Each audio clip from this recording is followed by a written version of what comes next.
One time for my folks on the daily grind. Something special to relieve your mind. Hey, it's Devin. And Shannon. And you're listening to the Youngblood Life. Let's go, let's go, let's go. Someday everything gonna go my way. There won't be no possible. What is going on, everybody? Hello, hello. Why are you yawning? Why are you yawning? I had to. Bad attitude? I had to. Oh, I heard bad attitude. No. Why, do you have a bad attitude? No. If you have bad attitude, it's probably from me. I'm a realist. You're not denying. So it was a bad attitude. No, I yawned. You yawned. Yep. Yeah, got it. Yes. Got it. Of course, Bentley's like, I'm going to cross over here, going to knock things down. Yeah, you're a very, very needy dog. Yes, he is. Where's the beeper? That's what we really need. Yeah. Where is that beeper? There's the beeper. You got it. I got the beeper. We're going to take care of this. Just show it to him. That's all that needs to be done. Oh, there he goes. He's good.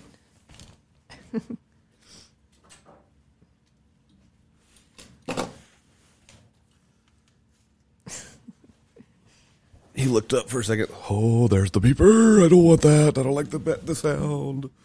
I don't like the beep. I don't like any of that stuff. So I have obviously a clip. Okay. Or two. Okay. Both of them are pretty decent. Mm-hmm. Both of them are somewhat relevant into themselves. And they both of them actually by the same person. Again, Jordan Peterson. I think people need to listen to the stuff more and focus on what they can do. So, yeah. So let's start with this one. And he one thing I like about him, he's very outspoken, and outspokenness is not a bad thing. Go for it. So go for it. Okay. Having a lot of crises at the moment in terms of mental health, suicide issues, their own sense of identity, because I think some of the stereotypes put on men are quite limiting for them as well. I think they make men quite unhappy as well. The devil's in the details with regards to equality, because I'm an advocate of equality of opportunity. But and I think outcomes. the idea outcomes, that's an appalling doctrine. Why? All right. Well, Because you have to produce an unbelievably potent bureaucracy to make the ever greater and ever finer distinctions that are necessary to enforce equality of outcome. How many group differences are you going to equalize across? Is it just gender and sex? How many genders? No, so gender and ethnicity? How many genders? I think how many what ethnicities? people are- How many races? We'll let Aisha answer. I think what men are having. You want me to play it again? No. Okay. So, ladies asking him on an interview, men are having a bunch of crises these days, all this other stuff. And then he goes in details about how, not a quick, this only, you got to listen to the whole interview for one, but this gives good details on what's going on. It says a lot of men are having a lot of crises at the moment. Suicide rates up when men is higher. There's depression. There's a bunch of things when it comes to men that's higher these days. Not normal, shouldn't be this bad, but it is. So why do you think that is? Honestly, I think it has to do with maybe the work environment. Maybe something's happening at work and then they're bringing it home, and then their family's not supporting what they're doing from what's going on at work. If something's happening at work, you're literally touching on the next video I'm going to play, which is good. Yeah, I really think it has to do with what happens. Well, I think there is a war against there's two wars happening. There's a war against women, yeah, and then there's a war against men. Yeah, and the war against men is the fact that people want to say that women should always be equal as men. First of all, that's never been the same. Yeah. There's never, men and women have never ever been equal. No. Women are actually better than men, but a lot of women have not recognized that, and they haven't recognized the fact that men will do anything for the right woman. Correct. Literally anything. Mm-hmm. They'll take care of that woman. They'll do it whatever. Even if the woman doesn't need to be taken care of, the man will do whatever he can to make sure that she is happy. Right. And that's his way of making sure that she's taken care of. Yep. Now, in this, so I'll play a little bit more, just the second part of this one's clip or bit. The crises at the moment in terms of mental health, suicide issues, their own sense of identity, because I think some of the stereotypes put on men are quite limiting for them as well. I think they make men quite unhappy as well. The devil's in the details with regards to equality. Okay, so she's talking about the limitations men are having. They're there's a lot of the identity of men is disappearing. Mm-hmm. Seems like the media, the woke world, if you will, they want men to not be men. Right. There's nothing wrong with a man being a man. No, there's not. Like now, the men's style also. I go to some stores. Go to Target. I'm like, what the heck? They're trying to be like, where can men go and young men and boys go and say, okay, I like this, but you walk into some stores now and half of the men's clothes are super feminine looking. Even in the boys department. But to use the words of some of these wokest, you're stereotyping men's clothing, saying men can't wear certain things. No, they can totally wear what they want, but what about the men who don't want that? That's all the stores are bringing in, really. I know it's really hard for me to find clothes that I like. Yeah, because all these stores are like, this is how I want everybody to dress, so this is what I'm I going to don't sell. mind wearing a paisley tie. Yeah. I like bright colored paisley ties. I like bright colored ties, but I don't want to wear giant flower paisleys on a shirt. Right, and that's what stores are bringing in, and it's like men don't have any other options. They're like, well, I can't find anything else, so I guess I'm going to have to buy that. So if you like it, sure, go ahead and wear it if that's your style, but I know a lot of men don't like that. Yeah. And there's even been men at my work who are like, I can't find a darn thing to wear because every time I go shopping, it looks super frou-frou. Well, I mean, like for me, I'm fairly basic when it comes to clothing. Yeah. I'm a t-shirt and jeans type of guy. Yep. Now, I want to have a decent t-shirt. I want to have a decent pair of jeans, and it's getting harder to find that. Yeah. And it's getting harder. And then when I don't want that, it's hard to find the other things that I would like to have, you know. So now he starts talking about he says devils is in the details when it comes to equality. So yeah, because I'm an advocate of equality of opportunity, but I think the idea outcomes, that's an appalling doctrine. Why? All right, because you have to produce an unbelievably potent beer. So he's equal. He has no problem with equality of opportunity, but not outcome. Right. Why do you think he doesn't look at the outcome being a thing? You can't. So here's the thing. You were raised totally different than me. Oh yeah. You had a lot of opportunities that I did not have. Not because I didn't want those opportunities, but because those opportunities weren't what I aligned myself with. Right. Now, if I wanted those opportunities, so difference between equality and opportunity and equality and outcome, my opinion is outcome would be, so say we both were, I did want like horseback riding, right? Mm-hmm. I did want to do dressage and all those, hunters and jumpers and all that stuff. Equality and outcome would mean, well, you got first place, but I wanted first place. Right. So you're going to have to give me first place. Right. Because it's, you're more dominant, but that's like forcing you to be equal. Right. That means you didn't earn it, but I did. I want my participation trophy. Right, which I hate so incredibly much.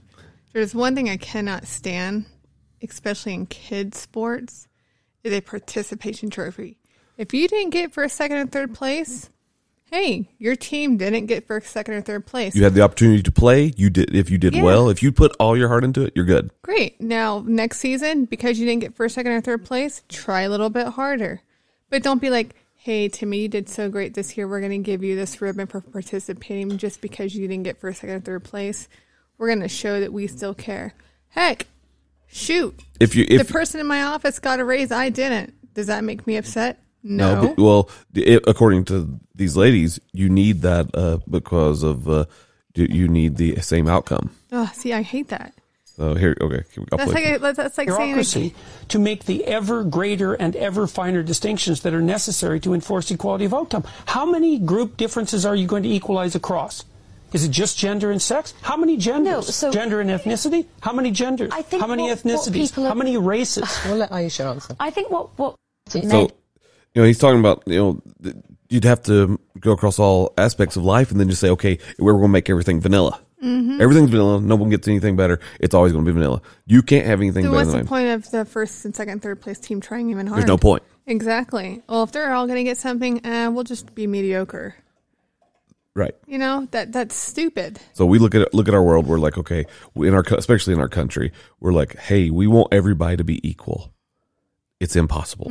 Now, is equality and exclusion? That's where the problem that I have with it. You don't exclude somebody. You don't. No. If someone wants to be part of something, go for it. If a girl wants to play pro football, go for it. I will tell you though, she's going to get creamed. What about that girl in the MLB? The guy, the batter, hit a foul ball, and she caught it. She was like, she could probably do the thing. Oh yeah, she was amazing. Right. But I totally agree. You put me in an NFL game, even if you're dead. Even if I could play football and I knew every aspect in and out and how to play football so well that I can be. You got to be fast. You got to be able to outrun everybody because the reality is you'd be dead. I had a 300-pound guy coming after me, and I knew I was about to get tackled. My body is broken. You're dead. I mean, it doesn't matter how many pads you have on, you would be destroyed. Have a women's NFL team, well, sure. Also, on the other side of that, you take a guy like me and you put me in the NFL. I couldn't outrun any of those guys. I couldn't outbeat those guys. I would be dead too. Yeah. They have gotten to that point where they are so physically amazing that they can handle, and even they can't struggle with some of the damages too. There was a TikTok or an Instagram video I watched, and it was an NFL player. They had him mic'd up, and he took a hit, and he was mic'd up because, man, that hit was so hard. He's like, my spirit left my body. He's like, I've never been hit that hard. Well, even our boys. He's like, I am hurting. Even our boys. Yeah. I've seen some of the stuff that happens in these rugby fields, and I'm here going, no, I don't want to be in that rugby field. Oh, no way. And I've seen like Jacob take a hit, and like, oh my gosh, we're going to go to the hospital. But he gets back up, and yes, he's limping a little bit, but he gets on. Same thing with Logan. Yeah. So yeah, there can never be equality in what. Then you see Logan hit somebody, and you're like, that child's that spirit poor left kid. his Yeah, body. I've seen a couple of kids see Jesus before. Yeah. You know they saw him. Yeah, or they'll shake their head. They're like, oh, okay, we're good. So that then of course let's go to what you were alluding to, and that's actually part of this clip. It's pretty good. Again, another one. They're hesitant about whether or not to share the good news about their life, and I think it's often because when people share good news about their life, people don't necessarily respond positively. They don't get encouragement. And people need so little encouragement. It's just unbelievable.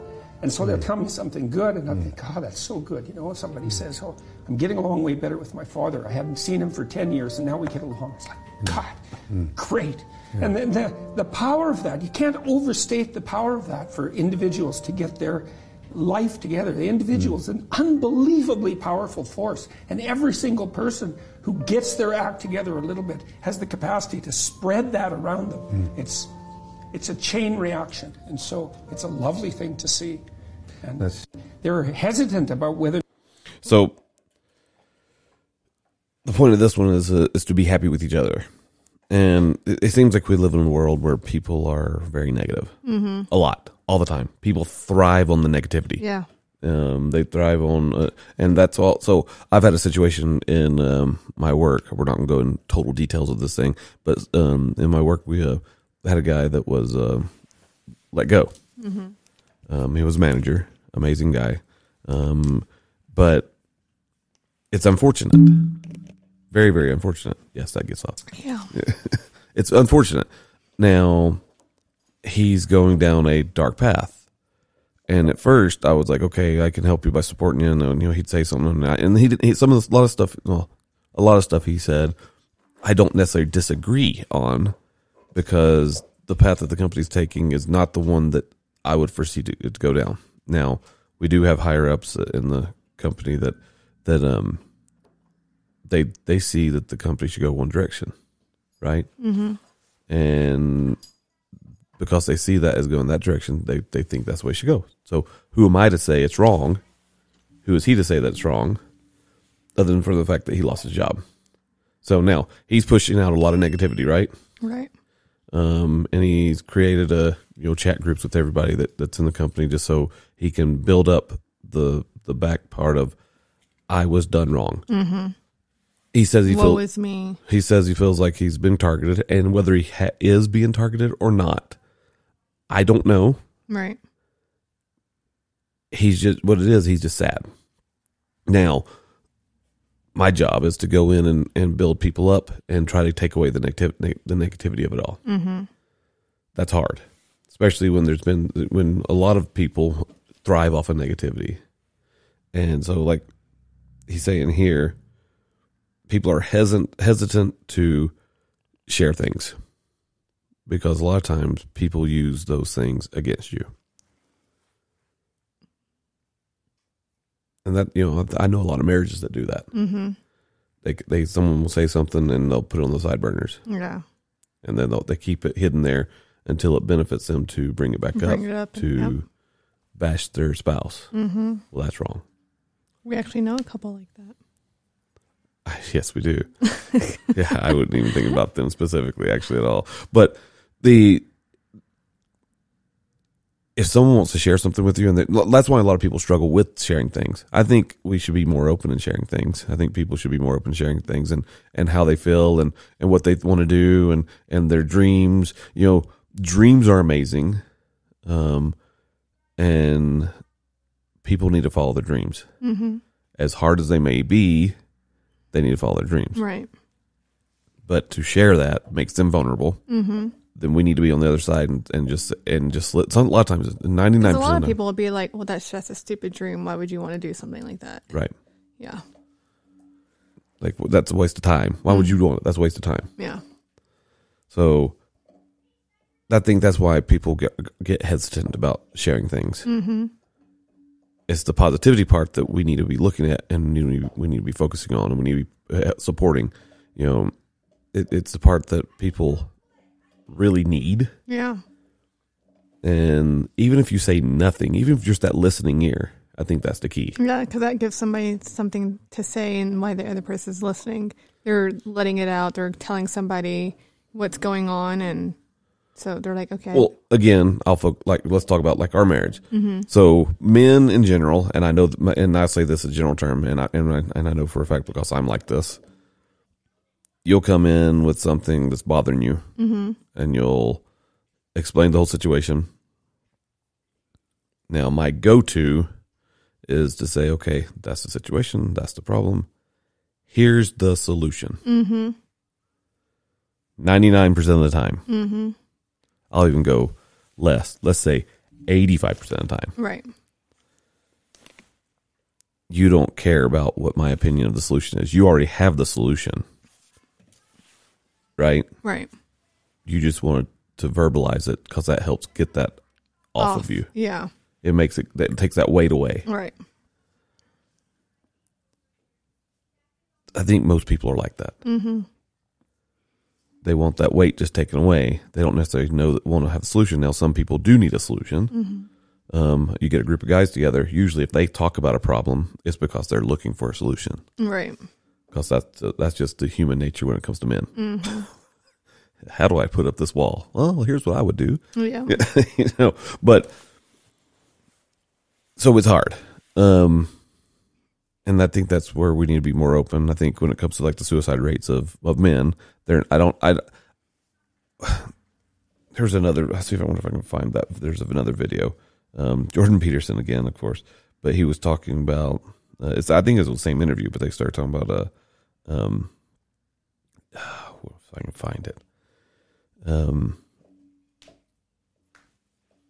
Okay, here we go. It's the thing. It's pretty sure it's the same interview. Here, I'll play this one. There's a very wide array of jobs that are fundamentally done by men. 99.9% of bricklayers are men. Should we have quotas for women? Is bricklaying representative democracy? That has nothing to do with the question. The question is if there's evidence of structural inequality and oppression because women aren't represented at 50% in all professions at all levels, then why don't we have a conversation about having women represented in all professions at all levels? Why do we talk about politics and positions of power? Why don't we talk about it across the board? Okay, go ahead and answer it, then we'll hear from the other panelists. His question to me. Well, yeah, if you'd like to answer the question. There's nothing wrong with bricklayers. Why there are no quotas? Of course there's not. So there's a very wide... So You know, again, they're talking about the equality side of it all, but I think that's the problem with men is that they're pushed down in many cases, and that's horrible. Right. Men don't deserve to be pushed down. No. Nor do women. No. Now, we there are differences in the sexes. I mean, biologically, emotionally, physically, there are big differences. Right. There's it's just, to me, it's kind of the thing where we need to take more care of men. Right. Men need to take care of men. Mm-hmm. Women need to take care of men. Right. Men need to take care of women. Women need to take care of women. Right. And they need to look at it as the equality side of that. It needs to be where understanding where they're coming from. If I have a better skill set at a certain job than you do, guess what? You're more cut out for the job. Right. Yeah. If you are, then you are. Yeah. It has nothing to do with, men and women. Now, if women want better pay, in many cases, I think, not all cases, I think most women don't understand that they can actually ask for more money. Yeah. They don't. I think it comes down to knowing your value. Mm-hmm. Any job I've ever gotten, I've negotiated my pay. Yeah. Any job you've got, not every job you've gotten, you didn't know you could negotiate the pay. Yeah.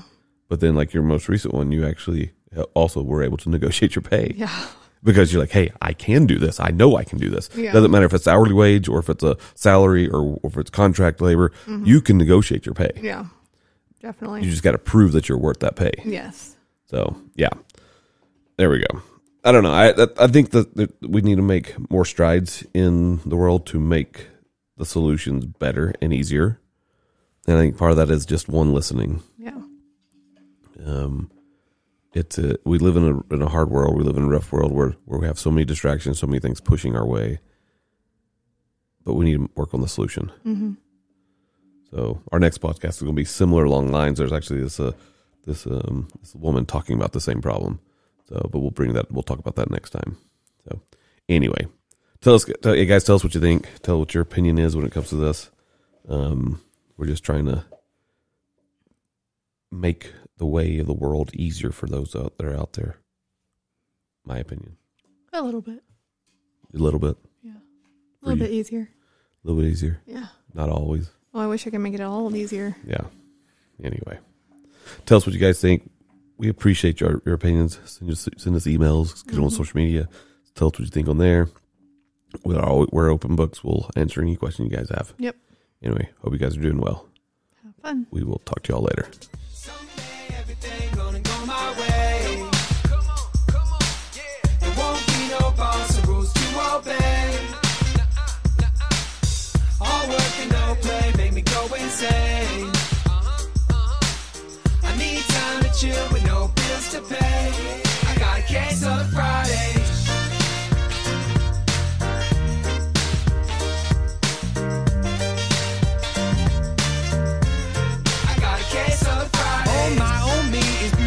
To be in a frame of mind where nothing worries me. So hurry, please jump to my side because I can't stop, won't stop. I got a case on Fridays.